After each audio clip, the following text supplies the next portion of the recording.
महात्मा गांधी एक ऐसा व्यक्ति थे पूरा इंडिया में जिससे अंग्रेजों को डर रहा था, क्योंकि उसके पास बहुत ही बड़ा पब्लिक सपोर्ट था।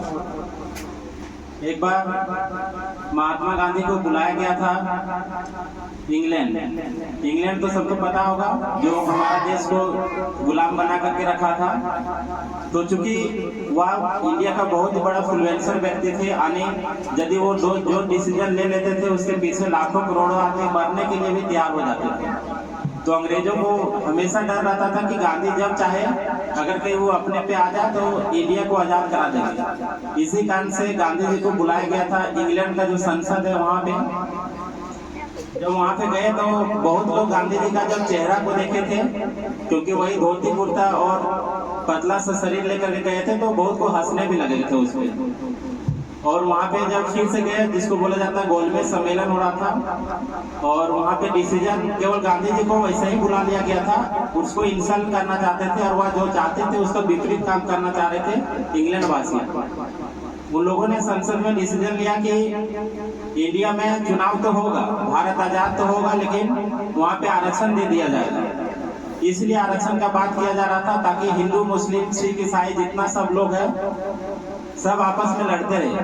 और गांधी जी पूरा इंग्लैंड में सभी लोग बैठे थे, जितना सारा इंग्लैंड का मंत्री लोग थे, जो सबसे पावरफुल व्यक्ति थे, सभी को वहाँ बैठे थे। लेकिन महात्मा गांधी वहाँ से उठे और चल दिए। किसी का मतलब हिम्मत नहीं था कि महात्मा गांधी को पकड़ के वहाँ पे जेल में डाल दें। तो हमेशा डर रहता था महात्मा गांधी से अंग्रेजों को। वह हमेशा प्रयास किए कि हम अहिंसा के रास्ते पे चल करके और देश को आजाद कर दें। जिसमें जो भी वह एक्शन लेते थे उसमें पब्लिक सपोर्ट उसको पूरा मिलता था। शुरू में कांग्रेस दल बना था, उसी में सब व्यक्ति जितना राष्ट्रवादी नेता थे सभी को रहते थे, और जो भी महात्मा गांधी एक्शन लेते थे उस पर सबको खरा उतरते थे।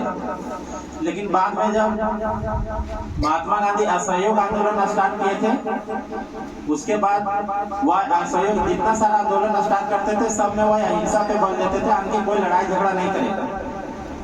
लेकिन कुछ ऐसा कारण बनता कि लोगों के अंदर में मतलब इतना सताया जाता था अंग्रेजों के द्वारा कि इंडिया वालों को सब्र टूट रहा था कि हम लोगों को किसी तरीके से आजादी दे दिया जाए। और उसी दरमियान बहुत सारे सिपाही आ गए कि अंग्रेजों को एक पुलिस थाना में जला दिया गया। इससे महात्मा गांधी नाखुश होकर के और जो एक्शन ले रहे थे उसको नॉन कोऑपरेशन मूवमेंट को वह वापस ले लिया। यहीं से इंडिया में बहुत लोगों को बुरा लगा। उसके बाद भारत का पहले सभी व्यक्ति एक ही दल कांग्रेस में ही रह करके आजादी की लड़ाई लड़ रहे थे, लेकिन जब वो वापस ले लिए उसके बाद से भारत में दो दल बन गया, एक नरम दल, एक गरम दल। नरम दल का मानना था, जो गांधी जी चला रहे थे, उनका मानना था कि हम आजादी को कभी भी प्राप्त करेंगे तो अहिंसा के मार्ग को अपना करके करेंगे। वहीं पे भगत सिंह, सुभाष चंद्र बोस, ये सब ऐसे नेता थे जिनका मानना था कि जब तक हम हिंसा नहीं करेंगे, जब तक हम यहाँ से मार के नहीं भगाएंगे, अंग्रेज कभी भी यहाँ से इंडिया से वापस नहीं जा सकता। ये महात्मा गांधी हमेशा यही प्रयास करते थे कि अहिंसा का लड़ाई लड़ेंगे और अंग्रेज को यहाँ से हम उखाड़ के फेंक देंगे। लेकिन 1942 जब ईस्वी था, वहाँ पे महात्मा गांधी स्पीच दे रहे थे, उसी टाइम उसका भी सब्र टूटा था एक बार, और उन्होंने भी यह बात बोल दिया था इंडिया वालों को कि करो या मरो, चाहे मरना है चाहे मारना है, और किसी भी तरीके से देश को आजाद करना। और वहीं से अंग्रेजों को लग गया कि अब गांधी जी भी एक्शन में आ गए हैं तो किसी न किसी तरीके हमको आजाद ही करना पड़ेगा। और इस तरीके से भारत की आजादी में सबसे ज्यादा महत्वपूर्ण योगदान रहा है तो महात्मा गांधी का। उनका समाधि राजघाट में, जहाँ पे हमेशा दिया जलते रहता है। अभी भी यदि हम लोग जाएंगे राजघाट तो वहाँ पे एक अलग सा सुकून मिलता है। हम गए थे वहाँ पे तो देखे थे एकदम शांति सा जगह है और हमेशा वहाँ पे दीपक को जलाया गया। इसी के साथ हम अपना वाणी को समाप्त।